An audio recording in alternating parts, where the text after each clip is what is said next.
Thomas Long, Margaret Long, Emily Long, and little Noah. 4 names that once belonged to a quiet family in Willow Creek, now etched forever in the town's darkest history. On a warm August night in 2025, their lives were stolen in a crime so brutal, so deliberate, it shattered the illusion of safety in their peaceful neighborhood. What looked like a normal suburban home became the scene of a calculated massacre, a place where every shadow held secrets and every silence whispered of betrayal. This is the story of the Long Family Massacre, an investigation that would unravel hidden pasts, expose dangerous obsessions, and leave a community haunted by a killer who vanished into the night. The Long family lived in a part of Willow Creek that most people considered peaceful and safe, the kind of neighborhood where doors were often left unlocked and children played until dusk without fear. Their house sat at the end of Maplewood Drive, framed by old oak trees that whispered in the wind and cast long shadows across the lawn at night. To outsiders, the family seemed unremarkable, a picture of suburban normality. Thomas Long, the father, was once known for his promising career in finance, though rumors circulated that he had left his last job under difficult circumstances. Margaret, his wife, was admired for her devotion to the children, but friends noticed her smiles were strained and her voice carried a weariness she could not hide. Their teenage daughter Emily kept to herself, often seen walking home from school with headphones on, her journal tucked under her arm as if it held all the secrets she didn't dare speak aloud. 9-year-old Noah was the opposite, a lively boy who lit up every room with his laughter. But not everything was as it appeared. Behind closed doors, the Longs struggled with problems that most neighbors never suspected. Thomas had been restless, his temper sharp whenever bills piled too high or when old colleagues called with reminders of unfinished business. Margaret had quietly confided to a close friend that she often felt unsafe, though she refused to say why. Emily's journal entries hinted at unease, mentioning someone she believed was watching their home at night, a man she thought she had seen near the yard on more than one occasion. Neighbors sometimes noticed arguments late in the evening, muffled voices carried through open windows, but they brushed it off as ordinary family stress. The truth was that an invisible weight hung over the household, growing heavier with each passing day, setting the stage for a tragedy no one in Willow Creek could have imagined. On the night of August 14, 2025, the Long family home became the setting of something unthinkable. That evening, Maplewood Drive was unusually still, the streets dark except for the occasional porch light flickering on and off. The Long residence, normally alive with the sound of Noah's playful laughter or Emily's music drifting from her room, was silent. Curtains were drawn, and the glow of the television that neighbors often saw from the living room window never appeared. By the next morning, the quiet had become noticeable. Newspapers sat untouched on the porch, and the mailbox, usually emptied promptly by Margaret, was left stuffed with letters.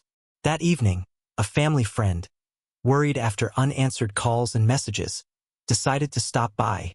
The door was unlocked, which immediately felt wrong. Inside, the house was cloaked in an unsettling stillness. The first discovery was Margaret, lying motionless in the kitchen. The scene was violent and deliberate, shocking in its brutality. Upstairs, Thomas was found in the bedroom, and Emily's lifeless body was discovered in her room with her journal still resting on the nightstand. In the hallway, just outside his small bedroom, 9-year-old Noah had met the same fate as the rest of his family. Each victim was found in a separate part of the home, as though the killer had moved through the house methodically, ensuring no one was left behind. The discovery shook Willow Creek to its core. Detectives and paramedics described it as one of the most chilling crime scenes they had ever witnessed. Strangely, the house showed no signs of forced entry. Valuables were untouched. Wallets, jewelry, and electronics remained where they had always been. It was clear this was not a robbery. Someone had entered the Long home with a single purpose: to end the lives of every member of the family. Detectives who arrived at the Long home that night would later say the images stayed with them forever. The crime scene was not just a place of violence but of precision. Each room carried its own horror, yet nothing about the house seemed disturbed beyond the killings themselves. The living room was strangely neat, the furniture undisturbed, and a bowl of fruit still sat untouched on the dining table as if waiting for a meal that would never come. What stood out most was the absence of chaos. Whoever had carried out the massacre had done so calmly and methodically, moving through the home as if they knew it well. The lack of forced entry was the first clue. All doors and windows were locked from the inside. There were no broken panes, no damaged locks, and no sign of struggle at the points of entry. Investigators were forced to consider the chilling possibility that the Longs had known their killer, or at the very least, had let them in willingly. Each body showed signs of targeted violence, with no evidence suggesting random rage. The killings were personal. Whoever had done this wanted the family erased completely. Adding to the unease was the fact that nothing valuable had been taken. Margaret's jewelry box sat open on the dresser, expensive rings and necklaces glinting under the harsh light of the crime scene photographs. Thomas's wallet, full of cash and cards, remained in his jacket pocket. Even Emily's laptop, left on her desk, was untouched. For detectives, this ruled out robbery entirely. The killer came to destroy, not to steal. As the forensic team combed through the house, a sense of calculation became clear. The placement of the victims, the lack of disruption, and the silence of the scene suggested someone with patience, control, and a deeply personal motive. It wasn't just a massacre. It was a message. As investigators dug into the Long family's background, they quickly realized the picture-perfect image of a quiet suburban household was only an illusion. Beneath the calm exterior, troubling secrets began to surface. Thomas Long, once a respected figure in the finance world, had left his previous job under circumstances that were never fully explained. At first, people assumed it was due to downsizing, but whispers of misconduct and financial impropriety had followed him. Detectives discovered that before his death, Thomas had been entangled in a bitter dispute with former colleagues, some of whom accused him of betraying their trust and walking away with information that cost others their careers. It was enough to plant suspicion that someone from his past could have carried a grudge deep enough to turn violent. Margaret Long had her own shadowed secrets. Friends later revealed that she had confided in them about feeling unsafe in her own home. Though she never shared details, there were subtle hints. Locking doors earlier than usual, jumping at sudden noises, and avoiding certain streets when she drove around town. Her unease painted a chilling picture.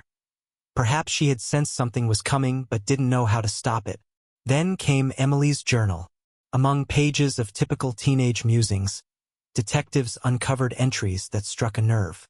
She wrote about the man who stands by the trees and described nights when she thought she saw someone watching the house from across the street. In one entry, she mentioned hearing faint tapping on her window but convincing herself it was just branches. At first, investigators wondered if this was simply imagination, but the consistency of the descriptions suggested otherwise. With every discovery, the case grew darker. The Long family had clearly been living under a cloud of fear, one that had been slowly closing in long before the massacre took place. The investigation took an unexpected turn when Harold Price, the Longs' next-door neighbor, came forward with information. Harold was known around Maplewood Drive as a quiet man who mostly kept to himself, but he had lived across from the Long family for over a decade and had seen more than most people realized. In a late-night interview with detectives, Harold revealed that in the weeks leading up to the murders, he had noticed unusual activity near the Long residence. A dark van, unfamiliar to the neighborhood, had been parked near the corner on several occasions. Sometimes it remained for hours, engine idling, lights off, as if its driver was watching. Harold admitted he had even begun taking notes, writing down dates, times, and small details of what he saw. He described footsteps in the Longs' yard at night and once thought he saw someone tampering with their mailbox. At first, police suspected Harold himself, wondering if his sudden confession was an attempt to insert himself into the case. But when detectives examined his notebook, the details matched certain unexplained disturbances reported by other neighbors, such as dogs barking at odd hours and faint tire tracks near the curb. What made Harold's information more disturbing was his description of the van. It was old, with tinted windows and no license plate on the front. This matched the eerie image Emily had described in her journal, the sense of someone watching, waiting in the dark. While Harold's notes gave the investigation new momentum, they also raised troubling questions. Why had he not reported this sooner? Was he genuinely concerned? Or was he hiding something of his own? For investigators, Harold's account didn't solve the case, but it opened a chilling possibility. The Long family had been stalked for weeks, maybe longer, and their killer had taken time to study their every move before striking. Weeks passed, and frustration began to weigh heavily on the investigative team. Leads had been followed and discarded, interviews conducted, and tips checked, but nothing brought them closer to identifying the killer. Just when it seemed the case was stalling, a breakthrough came from the forensics unit. While re-examining the house, a technician discovered something hidden beneath the living room couch. Taped to the underside was a small burner phone, the kind often used to avoid detection. It had been overlooked in the initial search, its presence masked by dust and the shadowed space beneath the furniture. The phone proved to be a chilling piece of evidence. When investigators powered it on, they found a series of threatening text messages directed at Thomas Long. The messages were short, cryptic, and menacing. They accused him of betrayal, hinted at revenge, and detailed the family's daily routines in unsettling accuracy. Whoever sent them had intimate knowledge of the Long household, right down to when the children left for school and when the lights were usually turned off at night. Detectives traced the phone's activity and discovered that it had repeatedly connected to a cell tower located near Thomas's old workplace, the same company where he had left under a cloud of suspicion. This connection reignited theories that the murders were linked to his professional downfall. Someone, it seemed, had carried a vendetta long enough to escalate it into calculated violence. The discovery of the phone shifted the entire investigation. The killings were no longer seen as the work of a random predator but as the end result of a long and deliberate plan. The family had not been chosen by chance. They had been targeted. And the evidence suggested the killer wasn't a stranger, but someone who believed Thomas Long had ruined their life, and who wanted to destroy his in return. As investigators dug deeper into the trail left by the burner phone, a name began to surface: Mark Ellison. He had once worked alongside Thomas Long at the finance firm where Thomas's career had abruptly ended. Ellison's life had unraveled after the scandal that surrounded the company. He lost his job, his reputation, and eventually his family. Interviews with former colleagues revealed that he had blamed Thomas for everything, convinced that Thomas had betrayed him to save himself. For years, Ellison had carried that anger like an open wound, and now, it seemed, it had exploded into something far more dangerous. Detectives began piecing together the evidence. Surveillance cameras from nearby businesses showed an old, dark van parked near Maplewood Drive several nights before the murders. Though the plates were partially obscured, the vehicle was eventually linked to Ellison. Inside the van, investigators believed he had waited, studying the family's routines, just as Emily had described in her journal. Forensic teams also confirmed the final, damning detail: Ellison's fingerprints were found on the burner phone hidden inside the Long home. With evidence mounting, police obtained a warrant for Ellison's arrest. But when they moved in, he was gone. His apartment had been hastily abandoned, the refrigerator empty, closets stripped bare, and personal belongings missing. It was as though he had anticipated the investigation catching up with him and vanished before authorities could close in. The manhunt for Mark Ellison began immediately, but each lead dissolved into nothing. Rumors spread that he had crossed state lines, while others claimed to have seen him lurking near Willow Creek itself, as if unable to leave the place where his revenge had been carried out. Whether he was hiding close by or had disappeared for good, one fact was undeniable. The prime suspect in the Long Family Massacre was still at large, and his absence left the community in a state of constant. The murders of the Long family left Willow Creek forever changed. What had once been a small, trusting community became a place where suspicion lingered on every corner. Families that had once left doors unlocked now installed heavy locks, motion lights, and security cameras. Children were no longer allowed to wander freely in the evenings, and neighbors who used to greet one another with warmth now looked with guarded eyes, wondering who among them might be hiding dark secrets. The Longs' home, once filled with the ordinary rhythms of family life, became a symbol of terror.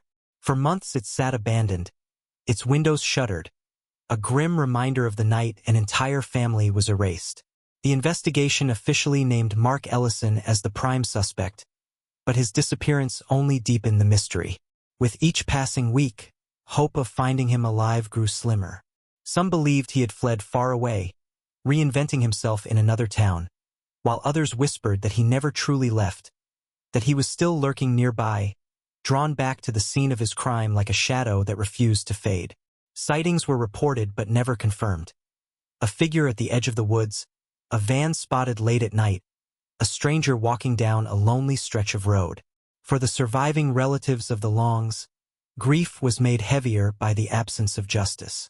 There was no trial, no conviction, only questions that would never be fully answered. Why had Thomas's past ignited such hatred? Did Mark Ellison act alone? Or was there more to the story than investigators uncovered?